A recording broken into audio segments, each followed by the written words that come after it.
सभी कदर की 5 रातों आयत बताने जा रही हूँ। आपकी सारी ज़रूरत, सारी हाजत पूरी हो जाएगी अल्लाह चाहे तो। कभी भी दुआ करने के बाद इंतज़ार कीजिए, अल्लाह क्या पता कब कौन सा सही वक्त मुकर्रर किया हो, लेकिन अल्लाह से कभी मायूस ना होना चाहिए। तो एक कुरान शरीफ की आयत का पावरफुल वजीफ़ा आपको बताने जा रही हूँ। ये कुरान शरीफ की आयत तहज्जुद की नमाज में पढ़नी है आपको 100 मरतबा। तहज्जुद की नमाज में आपको ये आयत पढ़नी है।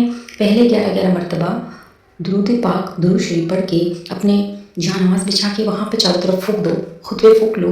फिर उसके बाद ये अमल करने के लिए वज़ू सब करके खुद पे दुरूद शरीफ पढ़ के फूंक के 11 मरतबा उसके बाद ये अमल शुरू करो। रमज़ान मुबारक में ये अमल करना बहुत फ़ायदेमंद है। क्यों?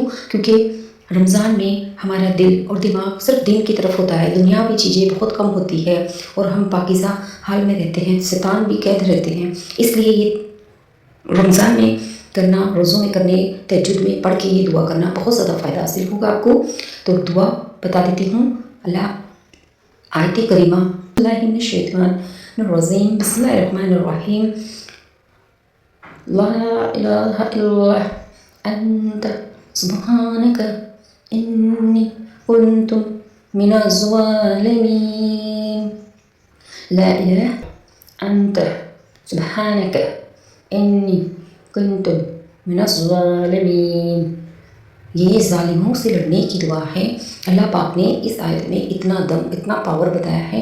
कुरान शरीफ की ये आयत बहुत ज़्यादा जलाली है। तो मेरी आप सबसे दोस्तों यही गुजारिश है, रिक्वेस्ट है कि पहले आगे पीछे पहले दुरूद शरीफ पढ़ो 100 मरतबा ये कुरान शरीफ की आयत, लेकिन एक भी कम और ज़्यादा नहीं होना चाहिए। तस्बीह में बराबर, अगर तस्बीह में आपको याद ना रहे तो कोई बुक पेन लेके उसमें काउंटिंग कर लो, उसके बाद उसमें लिख लो, फिर काउंटिंग करके 11 मरतबा फिर से दुरूद शरीफ पढ़ के फिर दुआएं मांगो। इंशाल्लाह आपकी हाजत ज़रूर पूरी होगी, आपकी ज़रूरत ज़रूर पूरी होगी, आपकी सारी दुआएं कबूल होगी। अल्लाह चाहे तो ये अमल पूरे रमज़ान में आपकी जब तक दुआएं कबूल ना हो तब तक कर सकते हो और बिना रमज़ान के भी कभी भी कर सकते हो।